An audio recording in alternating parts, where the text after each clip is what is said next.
నమస్తే అన్న అందరికీ నమస్కారం. పాకిస్తాన్లో ఉన్న ఒక ప్రేమ జంట మనం చూసుకుంటే ఇండియాలో వచ్చి బ్రతకాలనుకుంది, కానీ వాళ్ళు మధ్యలోనే చనిపోయారు. వివరాలేకి వెళితే 17 ఏళ్ల రవికుమారు, 15 ఏళ్ల శాంతిబాయి పాకిస్తాన్కు చెందిన హిందువులు. వారికి ఈ మధ్య సింధు ప్రావిన్స్లోని మీర్పూర్లో పెళ్ళయింది.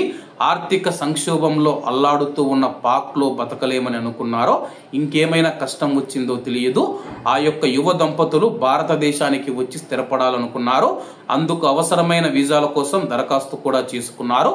కానీ పెహల్గాం ఉగ్రదాడి నేపథ్యంలో వారి దరఖాస్తులు తిరస్కరణకు గురయ్యాయి. దీంతో అక్రమంగానైనా భారత్లోకి ప్రవేశించాలనుకొని తార్ ఎడారి బాటపడ్డారు. దాహానికి తాళలేక ఎడారి మధ్యలోని ప్రాణాలు కోల్పోయారు. ఆ జంట నీటి కోసం ఎంత అలమటించిందో చెప్పడానికి ఎడారిలో పడి ఉన్న రవికుమార్ ముఖం మీద ఉన్న ఖాళీ నీటి డబ్బానే నిదర్శనం. ఈ జంట అసువులు బాసిన 5-6 రోజుల తర్వాత శనివారం నాడు స్థానిక పశువుల కాపరి గుర్తించి సరిహద్దు భద్రతా అధికారులకు సమాచారం అందించాడు. గుర్తింపు కార్డుల ఆధారంగా వారి సమాచారాన్ని పోలీసులు తెలుసుకోగలిగారు. ఇద్దరు పాకిస్తాన్లోని సింధు జిల్లాకు చెందిన వారిని పోలీసులు తెలిపారు. వారి వద్ద పాకిస్తానీ సిమ్ కార్డు ఉందని, నవవధువులు ధరించే ఎరుపు తెలుపు గాజులు శాంతిబాయి చేతికి ఉన్నాయని చెప్పారు.